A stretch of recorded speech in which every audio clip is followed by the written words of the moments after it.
আমাদের বাড়িতে তো কার্তিক পুজো হয়েছিল, আর কার্তিক পুজো যে হয়েছিল সেটা তো আপনারা সবাই জেনেই গেছেন, কারণ আমি সব জায়গা থেকেই পোস্ট করে দিয়েছি আমাদের কার্তিক পুজোর সমস্ত ছবি। তো সবাই জেনেই গেছিলেন যে আমাদের বাড়িতে কার্তিক পুজো হয়েছে। আর কার্তিক পুজোর দিনে আমরা কি কি করেছিলাম সেটাই আপনাদের সাথে যদি শেয়ার না করি, আমাকে তো আমার ছেলে পাপ দেবে, তাই না বলুন? মানে আমার কার্তিক ঠাকুর তো আমাকে পাপ দেবে। তো যাই হোক, আমি সেটাই আপনাদের সাথে শেয়ার করলাম যে আমরা কার্তিক পুজোর দিন কি কি করেছিলাম, মানে আমার ছেলের পুজো, আমার না সরি, আমাদের ছেলের পুজোর দিন আমরা কি করেছিলাম সেটাই আপনাদের সাথে শেয়ার করলাম। তো হ্যালো গাইস, আমি অপর্ণা চলে এসেছি নিউ একটা ভ্লগ নিয়ে। আর সবাই কিন্তু এই ভিডিওটা পুরোটা না দেখে স্ক্রিপ্ট করে এগিয়ে যাবেন না। পুরো ভিডিওটা একদম শেষ অবধি দেখবেন, এটাই সবাইকে অনুরোধ রইল। আর আমাদের ঠাকুর ঘরের পুরো ডেকোরেশনটা মানে সাজানোটা কিন্তু আমাদের সমু ভাই সাজিয়েছিল। কার্তিক পুজোর দিন সকালবেলায় তো আমি তাড়াতাড়ি করে স্নান টান করে ঝটপট চলে এসেছি। আর আরেকজন দেখুন, আরেকজন তো এখনও ঘুমিয়েই যাচ্ছে। মানে ও কি বলবো, আর কার্তিকের বাবা হয়েও এখনও ঘুমাচ্ছে। আর সবাই বলুন তো, কার্তিকের বাবা হলে একটু তাড়াতাড়ি উঠতে হয় না? আর তাড়াতাড়ি উঠে একটু বই তো হাতে হাতে কাজও করে দিতে হয়, তা না ঘুমিয়েই যাচ্ছে। আর দিয়ে তারপরে আমি ঠাকুর ঘরে চলে এলাম, এসে একটু আলপনা দিয়ে নিলাম। আর সবাই আলপনার ভিডিও সেভাবে নেওয়া হয়নি, তাও ওই যেটুকুনি নেওয়া হয়েছে আর কি।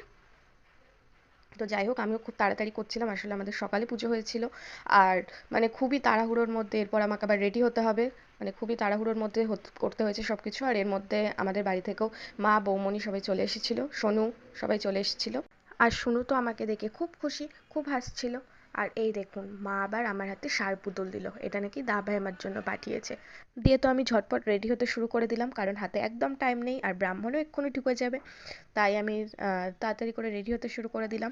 আর আমি রেডি হওয়ার পর আমার ফাইনাল লুকটাও তোমাদের কীরকম লাগলো সেটাও অবশ্যই কমেন্টে জানিও। মানে আমার সাজুগুজুটা তোমাদের কেমন লেগেছে। আর কার্তিকের মা বলে কথা, একটু সাজুগুজু তো করতেই হয়, তাই না? আর যতই তাড়াহুড়ো লাগুক, যতই ব্রাহ্মণ আসার টাইম হয়ে যাক, সাজুগুজু তো আমাকে একটু করতেই হবে। আর কার্তিকের মা বলে কথা, না সাজলে আমার ছেলেও রাগ করবে না? মানে কার্তিক ঠাকুরও রাগ করবে না? তো যাই হোক, অলমোস্ট আমি রেডি হয়ে গিয়েছি। আর আজকে খুবই সিম্পলভাবে সেজেছি। আর সবাই আমার এই সিম্পল লুকটাও কেমন হয়েছে সেটা অবশ্যই বলো, মানে আজকে আমাকে কীরকম লাগছে। আর রেডি হয়ে যাবার পর আমি তো ঠাকুর ঘরে চলে গেলাম। আর ঠাকুর ঘরে গিয়ে দেখি দুই মা তো মানে সবই পুজোর জোগাড় শুরু করে দিয়েছে, প্রায় সবই জোগাড় জান্তি কমপ্লিট।